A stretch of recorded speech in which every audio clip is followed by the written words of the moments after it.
भर्गो देवस्य धीमहि धियो यो नः प्रचोदयात्। जितने लोग यहाँ पर उपस्थित है महिला दिवस सेलिब्रेशन करने के लिए, या जो हमारे मीडिया लोग आए हैं, जितने लोगों तक यह वीडियो जाएगी, मैं सबके लिए प्रभु से कामना करता हूँ कि सबसे पहले आपको मन में शांति मिले, किसी भी तरह का तनाव ना हो, स्ट्रेस ना हो, दुख ना हो, तकलीफ ना हो, डिप्रेशन एंजाइटी में ना हो, किसी तरह मैं ईश्वर से प्रार्थना करता हूँ कि आपको दुनिया के हर सुख दे, समृद्धि दे, अच्छा स्वास्थ्य दे और आप परम शांति परम आनंद से जीवन को व्यतीत करें। मैं प्रभु से प्रार्थना करता हूँ।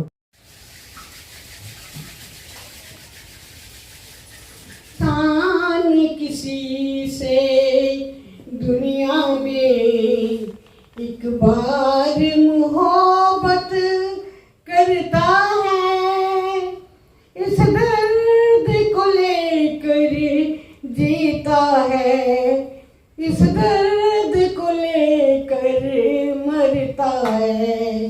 प्यार किया तो डरना क्या, प्यार किया तो डरना क्या, प्यार किया कोई चोरी नहीं की, प्यार किया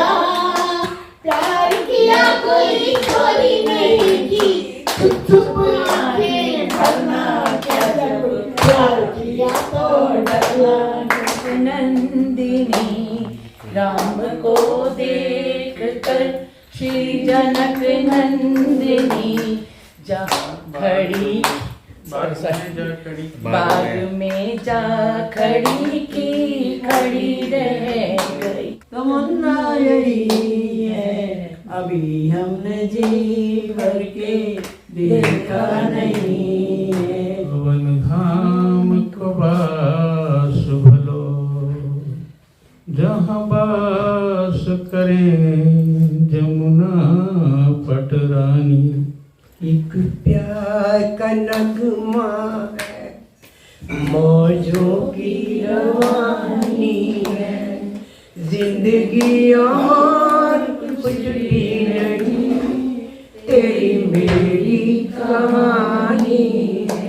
अवन गे फेरा पावन गे कर मेरे, मैं सदके जावा उस वेले, सतगुरु आवन गे फेरा पावन गे उस वेले, नी मैं सदके जावा उस वेले।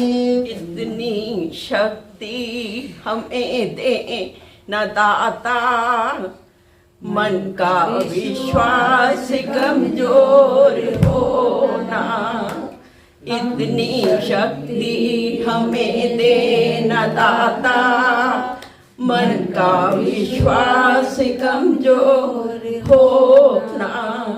हम चले एक रास्ते पे, हम भूल कर भी कोई भूल होना, इतनी शक्ति हमें देना दाता, मन का विश्वास कमजोर होना।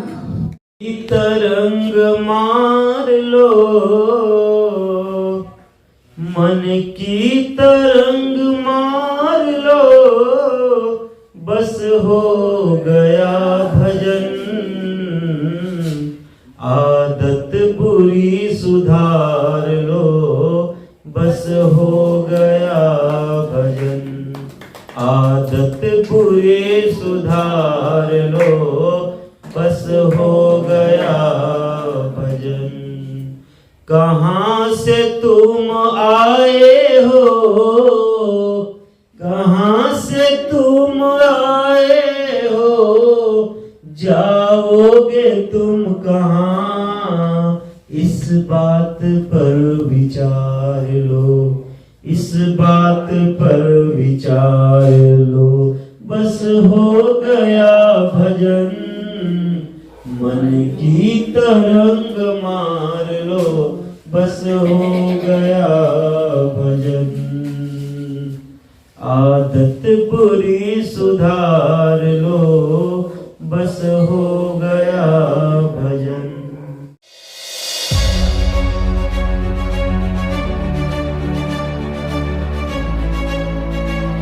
नारी जीवन का वो उपहार है, नारी जीवन का वो उपहार है।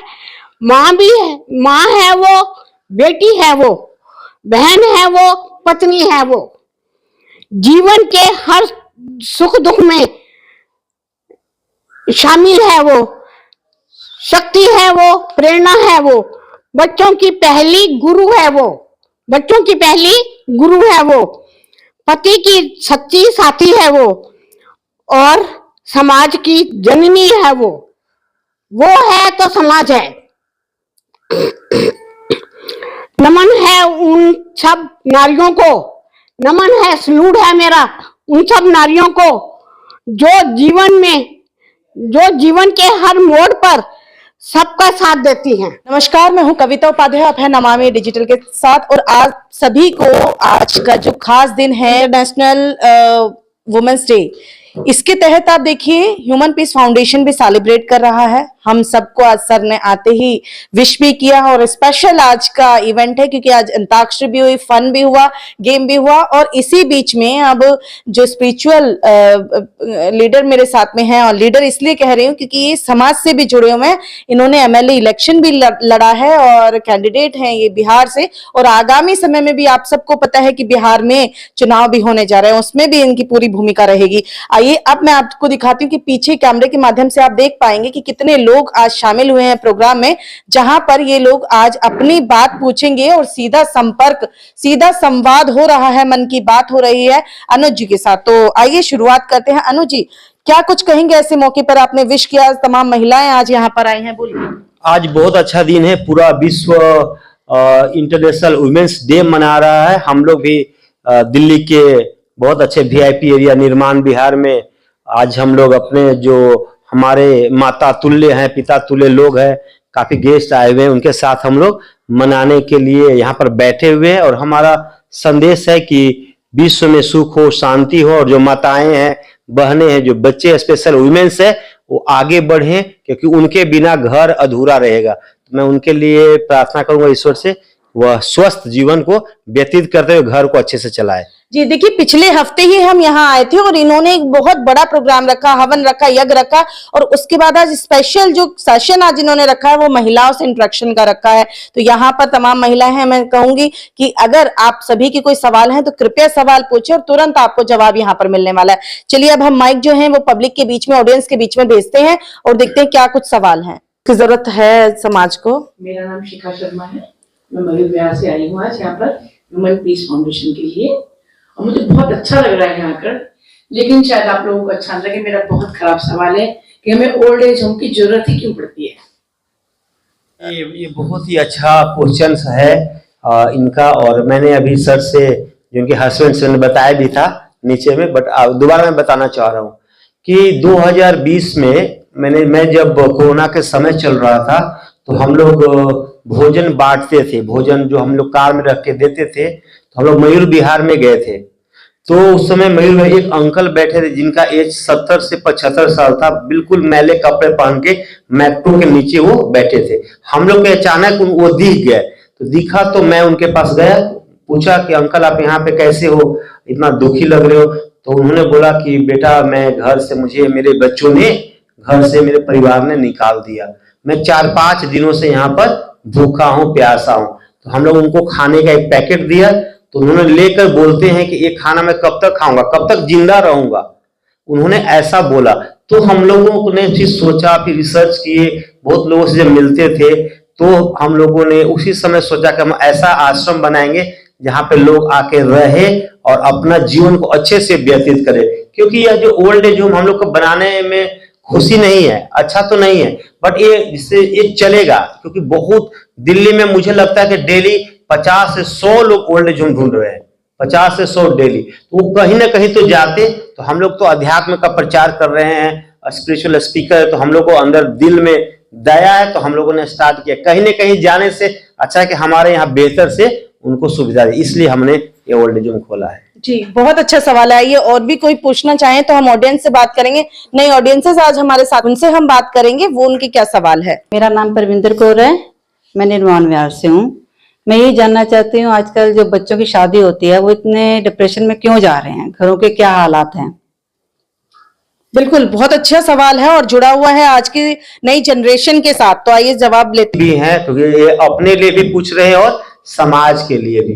एक्चुअली क्या है कि इसमें तो सबका पर्सनल है, अपना है, कि अपना फीलिंग्स है, कौन क्या सोच रहा है हस्बैंड की तरफ से या इनका मैके की तरफ से।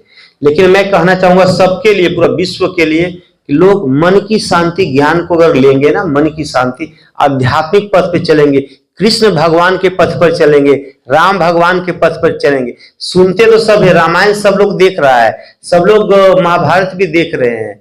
आपको बताना चाहिए, मेरी माता जी रात को 1 बजे महाभारत देखते, कृष्ण के दीवानी बन गई हो, ठीक है, तो देखते हैं। लेकिन हमें प्रैक्टिकल करना है, प्रैक्टिकल। श्री कृष्ण ने जो ज्ञान बताया गीता में, वो ज्ञान वह कोई करता नहीं, मेडिटेशन कोई नहीं करता, सत्संग कोई करता नहीं है, भजन कोई करता नहीं। दोनों पक्ष में, ना तो हस्बैंड साइड ले लो और ना इधर अपना बेटी की तरफ ले लीजिए, मीन्स ना मैके और ना ससुराल। हमारे सदगुरुदेव ने कहा, भोजपुरी में है कि नैहर सुख नाही, ससुर सुख नाही। न नैहर मतलब मैके, न ससुरा, सुख नहीं है। ये संसार में सुख है ही नहीं, तो कैसे मिलेगा? ज्ञान से। ज्ञान लो, अपने आप को जानो कि मैं कौन हूं, मैं कहां से आया, क्या करना है और निभाना कैसा है। धीरे धीरे सब कुछ हो जाएगा। और जो दिखते हैं तो उसके लिए मन की शांति प्रोग्राम है, ब्रह्म विद्या का ज्ञान सीखे तो सब दूर हो जाए। मुझे नहीं लगता, सबके घर का हाल है, दुख है, तकलीफ है तो चलता। नानक देव जी ने बताया, नानक दुखिया सब संसारा। सदगुरुदेव ने कहा, दुखमय यह संसार है, सुख खोजत अज्ञान, सुख का सागर तेरे पास है, हे मति मंद गवार। सुख का सागर तुम्हारे पास है, ठीक है, वो किसी और के पास नहीं है। ना हस्बैंड सुखी कर सकता है, ना आपका पिता, ना माता, ना भाई, ना बहन, कोई नहीं कर सकता है। आपको खुद अपने आप को सुधारना है और ईश्वर से प्रार्थना करना, भजन करो, अपने आप सब आपके अनुकूल हो जाएगा। बहुत अच्छा जवाब, बहुत अच्छा। अगर आप न्यायालय के कुछ केसेस उठाएं तो इन दिनों सबसे ज्यादा डिवोर्स के केसेस या फिर दूर होने के, तो ये केसेस क्यों बन रहे हैं? इन्होंने बिल्कुल सही कहा कि दोनों ही पक्ष जो हैं वो अध्यात्म की तरफ नहीं जाते हैं, कहीं ना कहीं वो विमुख हो जाते हैं, जिस वजह से मन की शांति नहीं होती। बहुत अच्छा जवाब आप सबको भी मिला है। अगर आपसे संबंधित कहीं किसी वजह से परेशान है या आपके अपने कहीं परेशान है, आइए और सवाल ले लेते हैं। 2 साल से यहाँ रह रही हूँ, मेरा कानपुर से हूँ, यूपी से, और मुझे बहुत परेशानी होती है क्योंकि अभी तक तो मैं रह ली, लेकिन अब मुझे नहीं रहा जा रहा, कुछ डिस्टर्ब होता है। लेकिन घर से कोई है ही नहीं ऐसी उम्मीद कि हम चले जाएं वापस, लेकिन वापस जाएंगे तो कैसे जाएंगे? माता जी हैं तो ये तो देखो, स्माइल दिखा दो, कितने अच्छे, देखो जोरदार तालियां बजाओ। ये माता जी अपने दिल की बात कह रहे हैं। इनको कोई, मुझे नहीं लगता कि कोई दुख है या तकलीफ है, क्योंकि हम लोग जो घर परिवार छोड़ के, अब इनके हम 5 बच्चे हैं, बेटियां हैं 2-3 है ना, 3 बेटे हैं ना आपके, 3 बेटे हैं, 2 बेटी हैं, और कोई मिलने नहीं आ रहा, लोग नहीं आ रहे हैं, दुखी तो होगा ना, फीलिंग्स आएगा, याद आएगा, अपने बेटों को याद करेंगे, बेटी को याद करेंगे, तो ये तो दुख तो आएगा ही। लेकिन हम लोग इनको सुखी करके रखे हुए, हम लोग चाहते हैं यहाँ पे जितने लोग हैं सब आनंद में रहे, खूब खाए, पकौड़ा खाए आज ना, हमेशा खाए और ऐश करे। इसीलिए जो है ये हर महीने के प्रथम रविवार को मन की शांति कार्यक्रम यहाँ रखते हैं, जिससे कि तमाम लोग, क्योंकि कहीं ना कहीं कोई ना कोई व्यक्ति किसी ना किसी वजह से परेशान है, कोई करियर से परेशान है, तो कोई अपनी बुजुर्ग अवस्था में आकर के अपने, क्योंकि उनको केयर नहीं मिल पाती या उनके लिए अटेंशन नहीं परिवार वाले देते हैं तो परेशान है। तो इन सभी समस्याओं के लिए इन्होंने रखा है सेशन, हमेशा जो कि फ्री रहता है, हर महीने पहले रविवार को, या फिर नोटिफिकेशन आप इनकी गूगल वेबसाइट पे भी देख सकते हैं, फेसबुक पेज पर भी देख सकते हैं, इंस्टाग्राम पर भी देख सकते हैं। अनुज जी को आप फॉलो कर सकते हैं, ह्यूमन पीस फाउंडेशन को फॉलो कर सकते हैं, जिस पर आपको पिछले सेशंस भी मिल पाएंगे और नई अपॉइंटमेंट भी मिल जाएगी, जहां पर्सनली भी काउंसलिंग ले सकते हैं, क्योंकि देश विदेश से भी लोग यहाँ पर आकर काउंसलिंग, देश को आप, क्योंकि इंटरनेशनल वुमेन्स डे भी है और आने वाले समय में होली का पावन पर्व भी आ रहा है। क्या कुछ संदेश समाज को देना चाहेंगे? आज मैं पूरे सबसे पहले आपको और जितने भी हमारे माताएं बहनें यहाँ पर बैठी हुई हैं, सबको महिला दिवस के बहुत बहुत शुभकामनाएं। आपके घर में सुख शांति समृद्धि हो। पूरा देश विदेश के लोगों को मैं कहना चाहूंगा कि आप लोग अच्छे से वुमेन्स डे आज ही है, खूब मनाए, खूब मिठाइयाँ खाए, पकौड़े खाइए, चेहरे पे मुस्कान लाना है, स्माइल करो। और दुख तो आता ही रहेगा, दुख से लड़ना है, लड़ो लड़ो, डरो मत, वो तो आएगा ही। दुख है ही संसार में, हमको भी दुख होता है, सबको दुख होता है, तो दुख में हम भागेंगे थोड़े, लड़ना है। अब जो लाइफ में एक गुरु बनाइए, गुरु जिसके गुरु मीन्स गुरु बहुत जरूरी है, जिसके हम आदेश में चले। आदेश किसी का है नहीं, तो ज्यादा पंगा तो यही है कि किसी का हम बात माने। सब अपने आप में ही गुरु है, सब गुरु बन के बैठे, लेकिन हम किसी का आदेश में चलेंगे तभी तो अच्छा काम करेंगे। तो एक तो गुरु बनाइए, लाइफ में अच्छा गुरु बनाइए। गुरु कर रहे हो 10 पाचा, जब तक गुरु ना मिले साचा। पूरे वर्ल्ड के सभी लोगों को मेरी तरफ से बहुत बहुत बधाइयां। और होली का मिलन भी हम लोग 14 को होली है, तो हम लोग 14 को होली भी करेंगे ना, आएंगे हम लोग, होली खेलेंगे आप लोगों के साथ में। और याद नहीं करना है, अब ये ही घर हमारा है, यही सब कुछ है। होली खेलेंगे और मस्ती में रहेंगे, भजन करेंगे। भजन नहीं छूटना चाहिए। भजन कर निस दिन टूटे न तार हो, भजन कर भजन हमेशा करना है, सुबह शाम। जितना भजन करोगे उतना ही आप शांति पाओगे, परम आनंद पाओगे। तो मैं सबसे पहले यही कहना चाहूंगा सबसे पूरा वर्ल्ड में कि आप लोग को हैप्पी इंटरनेशनल वुमेन्स डे। सभी को मैं प्रणाम। आज सर भी आए हैं। सर, क्या कुछ आज आपका यहाँ का फीडबैक आप देना चाहेंगे? कैसा लगा आपको यहाँ पर, आप बताएं। सबसे पहले तो मैं अनुज जी को बधाई दूंगा जो ये काम कर रहे हैं, और भगवान की कृपा से ये कर पा रहे हैं और इसको और आगे करेंगे। कि जैसा शिखा जी ने पूछा कि ओल्ड एज होम होने ही नहीं चाहिए, ये बहुत बेसिक बात है कि नहीं होने चाहिए। अपने माँ बाप अपने घर में होने चाहिए, बट कोई बच्चा नहीं कर पाता तो भगवान दूसरे बच्चे भेजते हैं, फिर वो करते हैं। भगवान ने अनुज जी को भेजा है, ये इनको अपने माँ बाप मानते हैं, तो इस ओल्ड एज होम को ओल्ड एज होम न मान के अपना घर मानिए और इनको अनुज जी को अपना बेटा मानिए। तो अब माता जैसे दुखी हैं, तो माता दुखी अपने आप से ही है, अपने मन में दुख मान लिया है, उसको मानो ही ना तो दुख है ही नहीं। हम मान लेते हैं कि हम दुखी हैं, तभी दुखी है। दुख का कोई रूप तो है नहीं, कहाँ है दुख? कोई दिखता ही नहीं है, दुख है ही नहीं। हम मान लेते हैं कि हम दुखी हैं, तो वो दुख दिखाई दे जाता है। जब 2 साल 4 साल से बच्चे नहीं आ रहे, तो भगवान को बच्चे मानो, अनुज जी को बच्चे मानो। बहुत अच्छी बात आपने कही है। अच्छा, ये बताइए, यहाँ आकर आपको कैसा लगा? क्या मन की शांति आपने पाई यहाँ आकर? नहीं, यहाँ मुझे आके अच्छा लगता है, क्योंकि ये लोग जो हैं, भगवान देखते हैं हम इनमें कि बुजुर्ग लोग हैं, इनका आशीर्वाद लेने आते हैं, बार बार लेने आते हैं और आते रहेंगे। अनुज जी से मिलना हो गया, ये बहुत बड़ी बात है, और हम इसको और थोड़ा सपोर्ट करेंगे जीवन में। भगवान ने चाहा तो आपको कोई दुख ना हो जी। और इसके साथ मतलब मैं यही कहना चाहूंगा कि अंतिम लक्ष्य हमारा क्या है? अंतिम लक्ष्य है खुश रहना। अंतिम लक्ष्य है खुश रहना। तो इसको आप मान लो कि भाई हमें खुश रहना है।